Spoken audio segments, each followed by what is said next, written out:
Scene 9 Alpha, take 1, Mark. Hello po, ako po si Geraldine, aka Neneng B po.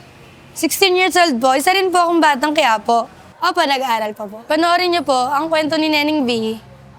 Neneng B Hungarian Overload po. Dito sa Tikim TV, YouTube. Siguro po, ganito po ako kasikat ngayon kasi po, nakikitaan po siguro nila ako ng potential po. Dahil nga po sa sipag ko po at tiyaga po. Mabait na, masipag pa, yan ang dapat tularan ng mga kabataan dahil imbis na nasa bahay lang at nagsiselfone, dito ay busy-busy siya sa kanyang negosyo. O sa mga kabataan dyan, huwag kayo puro cellphone. Galaw-galaw din.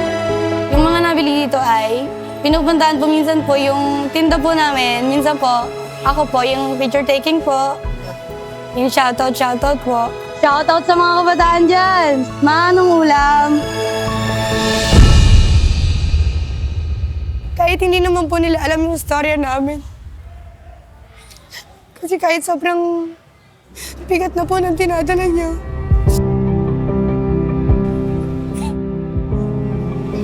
Ang pangit ko siya umiyak sa rin. Wala na atang hindi nakakakilala sa kanya ngayon dahil pagkatapos niya mag-trending, Lalo na yung ayaw ko pong pag-usapan dahil din po ron. Minsan po masakit po talaga, kaya po sa mga nambabash.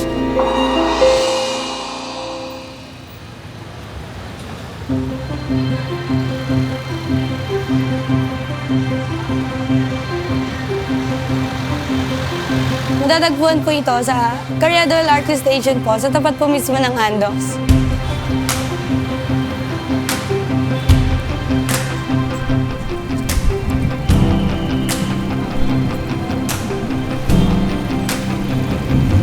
The next station is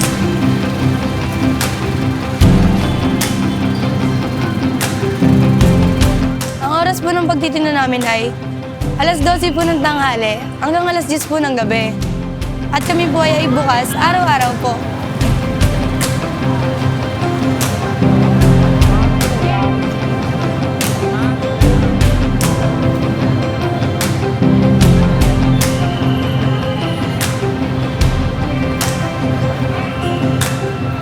Kami pong mga batang Quiapo, kilala po kami bilang masipag at madiskarte sa buhay. Tinitinda ko po ay Hungarian Overload po. Hungarian Overload po, 50 pesos po. At yung tender juicy naman pong buy one take one, 70 pesos po. Ito po ay meron pong meron pong lettuce. Meron na rin po, nag-add na rin po kami ng pipino po. Tapos po, Hungarian, ketchup mayo po with mustard. Tapos po yung sausage po, Hungarian cheesy overload na po yun. Siguro po, kaya po sikat. Ayun po, sa presyo po, pangmasa po, tapos masarap po.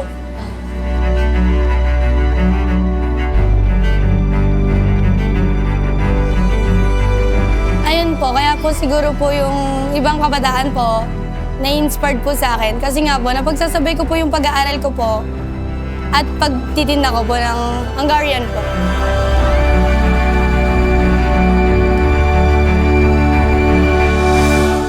Hindi po talaga pumasok sa isip ko po na magbo-boom po yung tinda po namin ng Hungarian Overload po.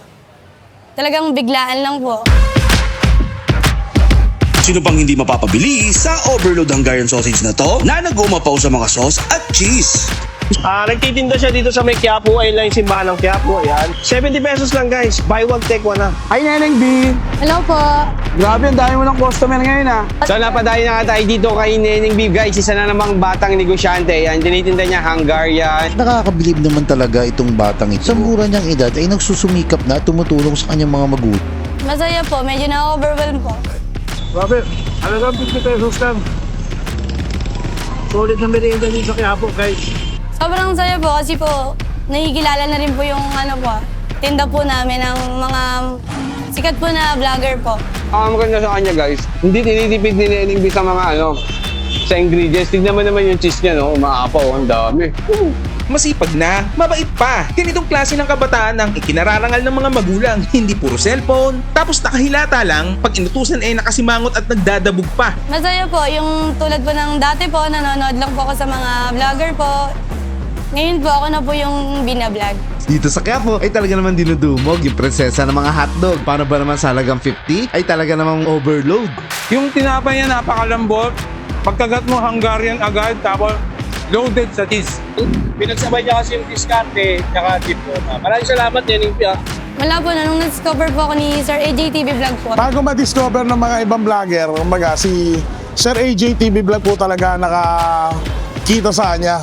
Nung una ko kita talaga sa kanya, very jolly. Tsaka ano siya, approachable siya sa tao.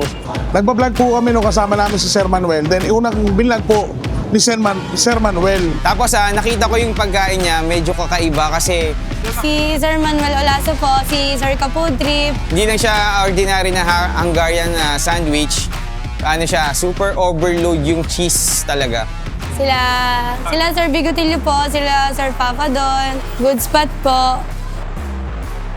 Mahaba pila kasi nga sobrang sensation niya ngayon sa social media.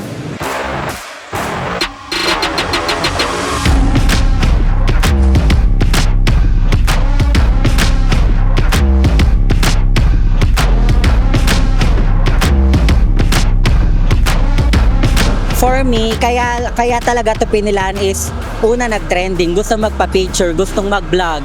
Kita mo may mga vlogger din dito, kayo vlogger, di ba? Ganon. Galing pa po kami Las Piñas para po dumayo po kay Neneng Pia. Yes. Galing po kami sa Mandaluyong po. San Miguel, Bulacan. Oo, dinayo po namin kasi Kasi nga siguro dahil nag-viral siya sa Facebook. Neneng Pia na bang ulam? Medyo Otot sa nanay ko, ano ulam? maanong ulam. Dinakdakan, dakdakan kita eh. Masarap. Lasang Hungarian. Masarap. Sulit naman daw po, sabi po nung mga pumipila po. Manong ulam? Sa TikTok, nakikita namin sa TikTok. Dahil sa Oo, kasi sobrang ngayon sobrang kilala talaga siya ngayon right now sa social media. Hindi kasi ako kasi favorite ko cheese. Cheese lover kasi ako, so Sa price, mura siya. yun. Kaya parang nainganyo ako. Kasama sila. Pwede ba pakita sila? Ayan, hi kayo mga friends! Yung tagline ko po na nakilala po yun ay sa vlog po ni Sir Kapood Trip po talaga. Tapos ayun po, actually nakabuti po talaga yun sa amin. Kasi po, ayun po, nabuhay po muli yung Karyado po, yung buong Karyado po. Tapos yun sa amin din nga po.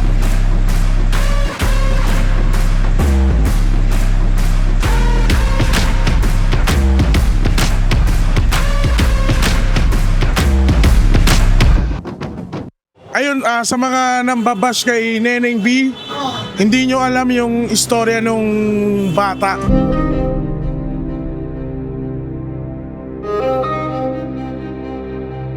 Kahit hindi naman po nila alam yung storya namin. Yung ulam kasi, sir, at saka salitang kali kasi yung ganun siya na buo. Sa social media kasi normal na yung pangbabash lalo na pag nagte-trending. Ayun, madali kasing husgahan eh, lalo na sa social media. Bakit po ganun? Pag pong mga batang mayayaman na nagsisipag po sa buhay, child star po. Pero pag kami naman po mahihirap na bata, child labor naman daw po. Hindi naman porket nagtitinda yung bata, child labor na. Tumutulong yan sa magulang. Kagaya ko, bata pa lang ako, nagtitinda rin ako dito.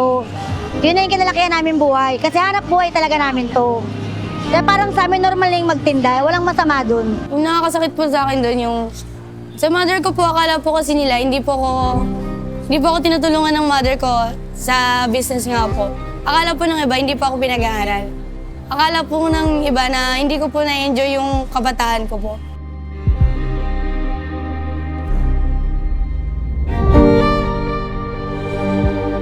So sa mga sinasabing ginagatasan, hindi po kami magagatas. Akala po kasi ng iba, inaabuso po ako ng mother ko po na magtinda, na ay wala yan. Ako nga pala si Ka-Food Trip, isang food vlogger. I'm Ban Andrew Buyaw, food vlogger. So ang channel ko po is AJTV Vlogs. Bali sa akin nag-viral yung video na about kay Neneng B. Isa ako sa mga naka-discover kay Neneng B. Actually, maraming dito, nag-trending na Hungarian dito sa Quiapo, at especially yung kay Daga. Ako nakikita ang mga taong nagagalit ngayon dun sa batang babae dahil sa mga sinabi niya dun sa video. Merong batang hindi dapat nagtatrabaho. Can you really blame Neneng B for this?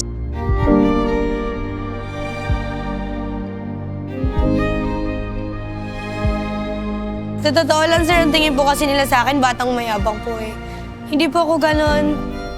Natutuwa nga po ako kasi na-discover po kami ng mga vlogger po na mga sikat po. Ngayong pagkakataon na po talaga namin to, sir. Ano po, yun sa pag-aaral nga po.